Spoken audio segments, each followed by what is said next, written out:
ئەمساڵ خولی نایابی کوردستان جیاواز لە 2 ساڵی ڕابردوو بە شێوازی خولی تەواو وەکو پێشووتر بەڕێوە چوو بە بەشداری نوێیانە لە کۆی 12یانە کایانەکانی کەرکووک و گازی باکوور سەرپشک بوون لە بەشداریکردن بەڵام بەهۆی بارودۆخی جێگیری کەرکووک بەشداریان نەکردو یانەی سیروانی نوێش بەهۆی کێشەی دارایی بەشداری نەکرد.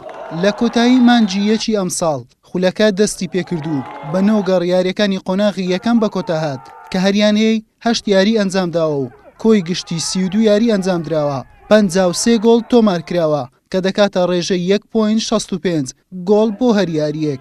زۆرترین گۆڵیش هێرشبەرانی پێشمەرگەی هەولێر تۆماریان کردووە کە 10 گۆڵە.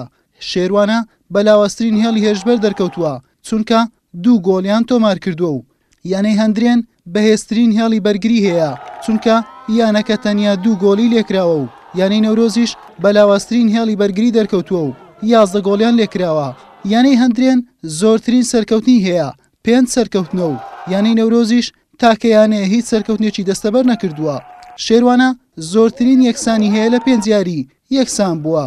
یانەکانی هەولێر و زاخۆ و نەورۆز زۆرترین شکستیان هەیە کە 4 شکستە. هەندرێنیش تەنها 1 شکستی هەیە. گۆڵکارانی خولەکە 4 یاریزانن بە تۆمارکردنی 3 گۆڵ. هەریەکە لە ئامانج ئەکرەم لە هەندرێن و حەیدەر قارەمانی ناسرا و بە شوان مامۆلە پێشمەرگەی هەولێر و عەبدوڵڵا سەربەستی هەمانیانە و تیاگۆ ئامەرالی بەرازیلی لەیانەی زێرەڤانی.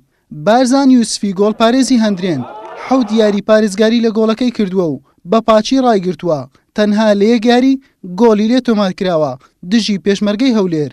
هەندرێن لە پێشەنجی یانەکانە و خاوەنی 17 خاڵە. یاریەکانی قۆناغی دووەمیش ڕۆژی سێشەمە دەست پێ دەکاتەوە. حوسێن محەممەد کەناڵی پێیام هەولێر.